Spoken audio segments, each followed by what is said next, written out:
આમોદ તાલુકાના રોજિયાતંકારા ગામે મસ્જિદમાંથી મોબાઈલ ગુમ થવાના મુદ્દે બે પરિવારો વચ્ચે અથડામણ સર્જાઈ હતી। આ મામલે બંને પક્ષોએ આમોદ પોલીસ મથકમાં પરસ્પર ફરિયાદ નોંધાવી છે। સમગ્ર મારામારીનો વિડીયો સોશિયલ મીડિયામાં વાયરલ થયો છે।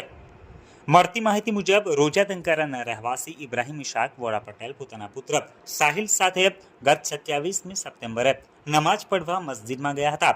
તે દરમિયાન સાહિલનો મોબાઈલ ગુમ થતાં ગામના જ જાવેદ ઇબ્રાહિમ વોરા પટેલ ઉપર શંકા કરી પૂછપરછ કરવામાં આવી હતી। બાદમાં તપાસ દરમિયાન મોબાઈલ મળી આવ્યો હતો, પરંતુ આ મામલે મનદુખ થતાં રવિવારે સવારે તનવીર ઉસ્માન ગીરી પટેલ, જુબેર આડમ પટેલ, ઇમરાન આડમ પટેલ, જહીર મોહમ્મદ ઇબ્રાહિમ પટેલ અને ઇકરામ સાદિક પટેલે ભેગા મળીને મીન બજારના દેલા પાસે અપશબ્દો બોલતા હતા। આ સમયે ફરિયાદી ઇબ્રાહિમ ઇશાક પટેલ, સાહિલ પટેલ, ઇરફાન આડમ પટેલ અને ઇમરાન આડમ પટેલે અહીંયા મહિલાઓ હોય અપશબ્દ ન બોલવા કહેવા પહોંચતા સામે પક્ષ ઉશ્કેરાઈ ગયો હતો અને લાકડાના સપાટા વડે હુમલો કર્યો હતો, જેમાં ફરિયાદી પરિવારના સભ્યોને ઈજાઓ પહોંચી હતી।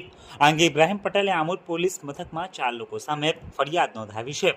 તો બીજી તરફ જહીર ઇબ્રાહિમ પટેલે નોંધાવેલી ફરિયાદમાં જણાવ્યું છે કે તેઓ બજારમાં ઊભા હતા ત્યારે ઇબ્રાહિમ ઇશાક પટેલ તથા તેમના પરિવારજનોએ આવીને તારો ભાઈ કાલે મસ્જિદમાં મોબાઈલ બાબતે પૂછતાછ સામે જવાબો આપતો હતો, તે કોઈ દાદા થઈ ગયો છે, જેથી ફરિયાદીએ તેમને સમજાવેલા કે તમારો મોબાઈલ મસ્જિદમાંથી જ મળી આવ્યો હતો, તેમ છતાંય મારા ભાઈ ઉપર શક કરવો યોગ્ય ન હતો, જેથી તમામ લોકો ઉશ્કેરાઈ જઈને હાથોમાં રહેલા લાકડાના સપાટા વડે મારામારી કરીને ઈજાઓ પહોંચાડી હતી, જેથી તેમણે પણ 4 લોકો સામે પોલીસમાં ફરિયાદ નોંધાવી છે।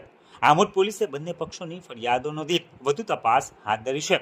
અત્રે ઉલ્લેખનીય છે કે મારામારીની સમગ્ર ઘટના કોઈએ વિડીયો રૂપે કેદ કરી સોશિયલ મીડિયામાં વાયરલ કરી છે।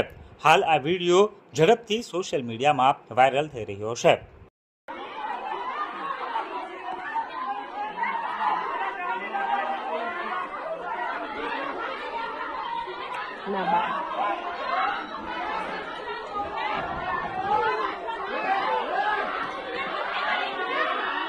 Salam bos.